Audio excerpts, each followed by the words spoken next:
PNS bakal dapat kenaikan uang pensiun hingga 20 juta rupiah per bulan. Berikut skemanya.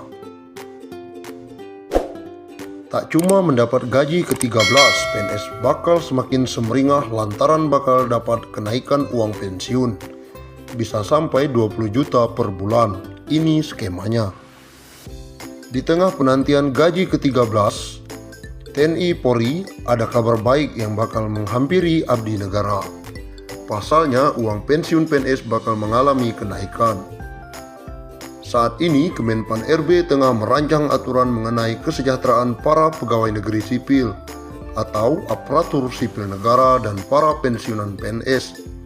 Nantinya ada penambahan uang yang diterima para pensiunan PNS. Jumlah uang yang diterima pensiunan PNS akan lebih besar daripada biasanya karena yang diterima bukan sekedar gaji pokok saja. Menteri Pendayagunaan Aparatur Negara dan Reformasi Birokrasi Cahyokumolo mengatakan reformasi birokrasi memang terkait kesejahteraan PNS termasuk pensiunan.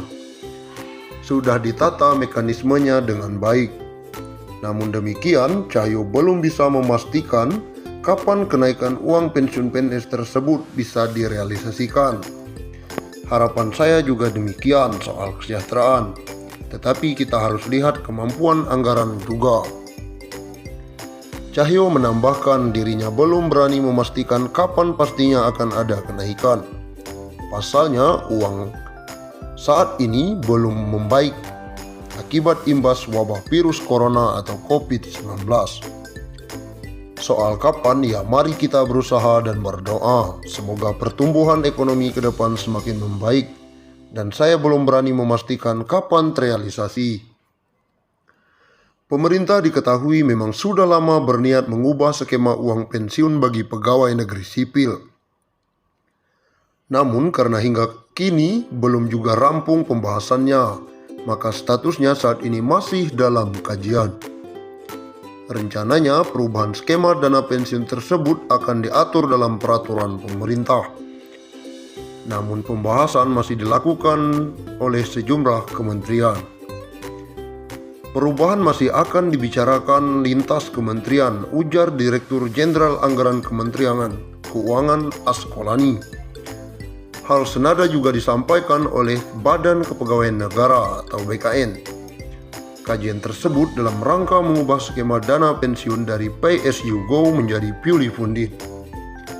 Adapun pembayaran dana pensiun itu sumbernya akan berasal dari iuran antar pemerintah dengan PNS tersebut.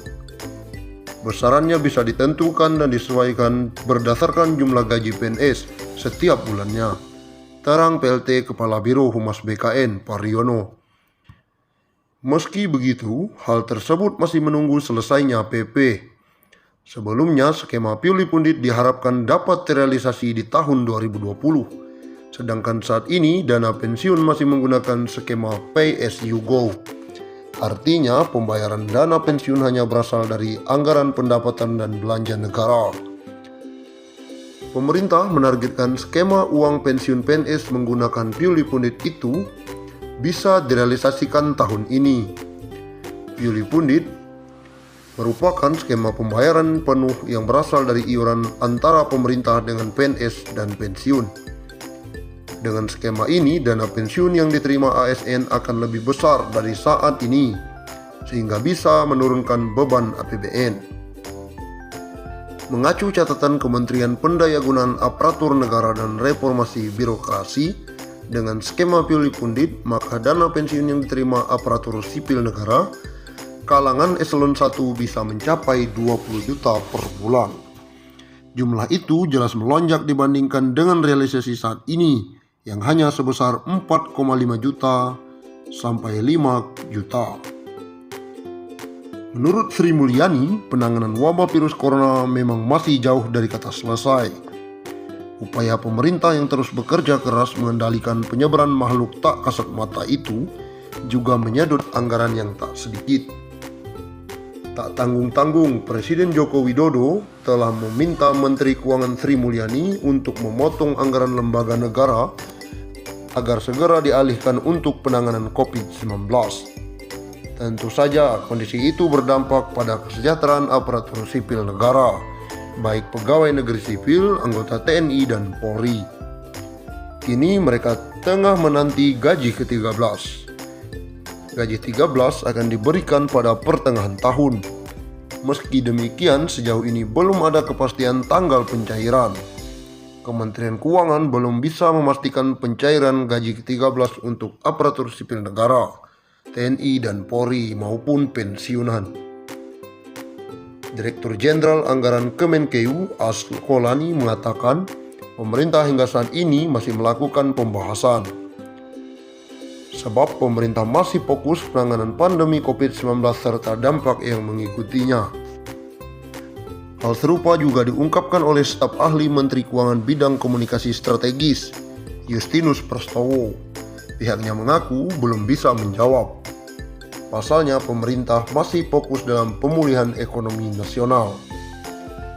Adapun pada tahun lalu, pembayaran gaji ke-13 sesuai jadwal yang ada.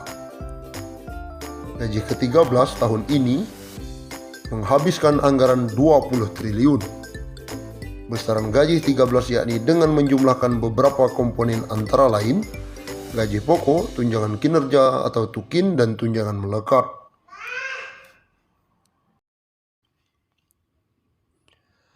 Pemerintah tengah mengebut pembahasan skema baru gaji PNS beserta tunjangannya. Dalam skema tersebut akan ada kenaikan tunjangan cukup besar. Hal yang sama juga berlaku untuk ASN lainnya, baik TNI maupun Polri. Jika belitnya rampung dan disetujui, maka kenaikan pendapatan ASN akan berlaku pada tahun 2021. Selama ini, pendapatan bulanan take home pay PNS berasal dari komponen gaji pokok plus berbagai macam tunjangan, di mana tunjangan paling besar abdi negara berasal dari tunjangan kinerja atau tukin. Menteri Pendayagunaan Aparatur Negara dan Reformasi Birokrasi, Menpan RB Cahyokumolo mengatakan, dengan skema kenaikan tunjangan pegawai ASN golongan paling rendah bisa mendapatkan gaji take home pay minimal antara 9 juta rupiah hingga 10 juta per bulan. Insya Allah, harusnya tahun ini karena ada pandemi COVID-19, tunjangan ASN juga kita tingkatkan maksimal.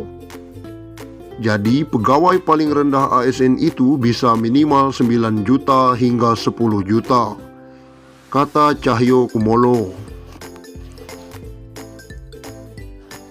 Cahyo mengatakan, kenaikan tunjangan ASN baik PNS maupun anggota TNI dan Polri ini tidak diikuti oleh kenaikan gaji pokok. Dengan kata lain, pemerintah hanya melakukan perubahan pada skema tunjangan yang akan diterima. Selama ini, tunjangan terbesar ASN baik PNS maupun TNI Polri berasal dari tunjangan kinerja atau tukin. Sebab skema yang diberikan pemerintah berupa kenaikan dana pensiun. Menurut Cahyo, kenaikan dana pensiun tersebut sudah dihitung oleh pihak Kemenpan RB dan PT Taspen Persero atau dana tabungan dan asuransi pegawai negeri sipil. Ini saya kira tugas kami di Kemenpan